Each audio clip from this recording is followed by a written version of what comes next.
이렇게 척추가 휘어져 있는 것이 척추 측만증입니다. 이 환자의 척추는 70도가 넘게 휘어져 있는데요. 이렇게 심한 경우에는 외관상의 문제도 있지만 더 심각한 것은 몸이 한쪽으로 기울어지면서 심장과 폐를 압박하고 그것이 심폐기능에 이상을 초래할 수 있다는 겁니다. 한번 휘어진 척추는 교정이 어렵습니다. 대부분은 수술을 해야 된다고 합니다. 따라서 초기에 특히 18세 이전에 발견해서 치료하는 것이 무엇보다도 중요합니다. 지난 금요일 척추 측만증 검진 행사가 열렸다. 호기심에 검사를 받게 됐다는 유찬영 양. 참가자 대부분은 척추 측만증 검사를 처음 받는 사람들이다. 하지만 검사 결과는 뜻밖이었다. 학생 같은 경우에는 이쪽에서 약간 등이 꾸정하게 돼 있어요. 약간 굽어 있고요. 약간 측만증이 한 13도에서 15도 정도 흉추에서. 어머니도 평소 딸에게 별다른 이상을 느끼지 못했다. 저희는 이제 몸매가 그래도 좀 잘 꾸며졌다고 생각을 했거든요. 근데 약간 이제 허리가 길다라는 거는 느꼈지만 글쎄요. 휘었다라고까지는 생각을 안 했거든요. 주목해야 할 것은 자세가 좋지 않거나 척추 측만증으로 의심되는 사람 중 대부분이 청소년이라는 것이다. 검사 결과 척추에 이상이 발견된 사람은 15%, 그중 18세 이하의 청소년이 52%에 달한 것으로 나타났다. 그렇다면 척추 측만증이란 어떤 경우를 말하는 것일까? 어깨의 높이가 서로 달라 병원을 찾았다는 올해 16살의 유재란 양. 먼저 간단한 검사로 척추 상태를 살펴봤다.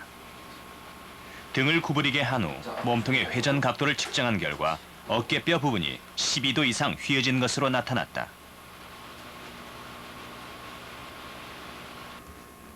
(10도) 이상 척추가 휜 경우 정밀 검사가 필요하다. 척추뼈를 따라 점을 찍어 표시한 다음 위치를 컴퓨터에 입력해 척추의 모양을 살펴보는 3차원 컴퓨터 분석기를 통해 척추의 휜 정도를 관찰했다. 검사 결과 전체적으로 불균형한 모습이었다. 어깨에서 허리까지 척추가 휘어 있고 다리 길이도 달라 보인다. 척추뿐만 아니라 몸 전체가 뒤틀린 것이다. 특히 허리뼈가 많이 휘어 있는 것이 발견됐다. 이 학생 경우는 등보다는 허리가 휜 정도가 심하고 30도 이상 휘었기 때문에 앞으로 성장 속도가 더 진행될 것 같습니다. 그래서 앞으로 더 증상이 악화될 소지가 많습니다. 척추의 휘어진 정도는 가장 많이 기울어져 있는 위쪽과 아래쪽의 척추뼈를 기준으로 측정한다. 일직선이어야 할 척추뼈가 휘거나 뒤틀려 있고 각도가 10도 이상일 때 척추 측만증이라 한다. 척추 측만증은 무릎을 펴고 허리를 구부리면 한쪽 등이나 허리가 비대칭적으로 튀어나와 보인다. 또 근육의 높낮이를 등고선으로 표시해보면 정상인에 비해 척추 측만증 환자는 날개뼈 부분이 붉은색으로 높게 나타난다.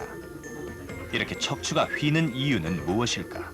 일반인들이 잘못된 자세 때문에 허리가 휜다고 생각하고 계신데 그건 아주 잘못 알고 계신 상식 중에 하나고요. 그 유력하게 잡는 원인이 유전성은 있는 걸로 돼 있고요. 유전성은 한 25% 정도 있다고 보시면 돼요. 그러니까 주로 여자가 많으니까 어머니가 있으면 딸한테서 나타날 확률이 한 4분의 1 정도 된다고 보시면 되고요.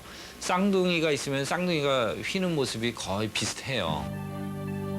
척추 측만증은 근육병, 뇌수막염, 신경섬유종 같은 질병과 선천적인 기형, 소아마비로 인해 나타난다.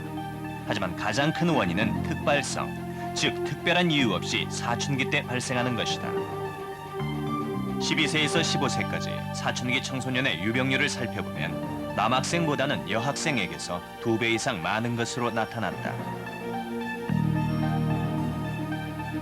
10세 이하에서 심장병 수술을 한 경우 대부분이 척추측만증입니다.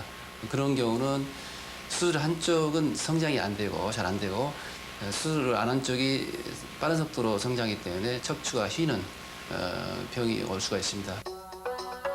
신경이나 근육이 손상을 입게 된 경우 그 부분이 성장이 더디게 진행되는데 이렇게 불균형하게 한쪽 방향만 자란 경우에도 척추측만증이 나타난다고 한다. 특별한 이유 없이 발생하는 척추측만증. 과연 우리 몸에 어떤 영향을 미칠까? 척추측만증 환자의 걸음을 비교해봤다. 척추측만증 환자는 양발 사이에 있어야 할 무게중심이 자리를 못 잡고 좌우로 심하게 흔들린다. 왼쪽 발의 경우 중심을 잡지 못하고 있고 오른쪽 발도 움직일 때마다 무게중심이 앞축과 뒤축으로 바뀌는 불안정한 모습이다.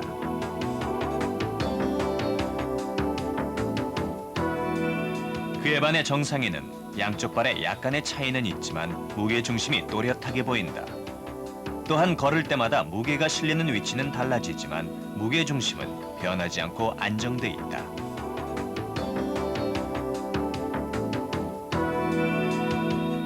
걸을 때마다 무게중심이 바뀐다는 것은 그만큼 척추측만증 환자의 걸음걸이가 불안정함을 의미한다. 또 정상인의 경우 무게중심이 왼발은 66%, 오른발은 75%로 발 뒤꿈치에 무게가 집중돼 있다. 그러나 척추측만증 환자는 발바닥 전체가 동시에 바닥에 닿기 때문에 그만큼 충격이 클 수밖에 없다. 척추측만증 환자는 걸을 때 피로를 더 느끼는 것이다. 이렇게 발 뒤축이 아니라 발바닥 전체에 충격이 닿는 걸음걸이는 후천성 평발이 될 가능성이 높다. 척추측만증이 이제 초기에는 아무런 그 증상이 없고 그렇습니다만 아무래도 그 척추가 휘기 때문에 앉아 있는든지 서 있을 때 혹은 작업을 할 때 많은 그 근육의 그 에너지 소모가 일으켜져요. 왜냐하면 바른 자세를 유지하기 위한 노력이 계속 이루어지기 때문에. 척추측만증의 문제는 체형의 불균형만이 아니다. 70도 이상 척추가 휘어지면 다른 장기까지 위협할 수 있다. 열흘 전 병원에 입원한 21살의 허순영 씨. 근육병을 앓고 있던 그는 중학교 2학년 때인 7년 전부터 척추가 휘기 시작했다. 눈으로 보기에도 몸통 전체가 심하게 뒤틀려 있다. 허순영 씨의 척추를 살펴보면 다리에서 가슴으로 이어지는 척추뼈가 80도 이상 심하게 굽어 있는 상태다.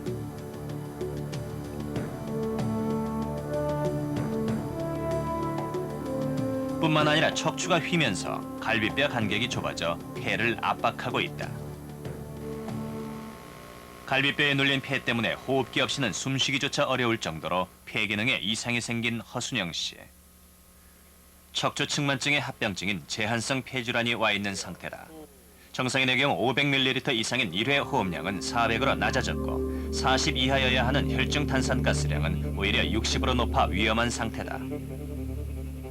지금 상태는 이제 관절이 많이 굳어 있고 그다음에 근육이 많이 약해 있죠. 특히 호흡근이 많이 약화되어 있는 상태고 거기다가 그 척추측만증으로 인해 가지고 호흡할 수 있는 그 폐활량이 많이 저하되어 있는 상태예요.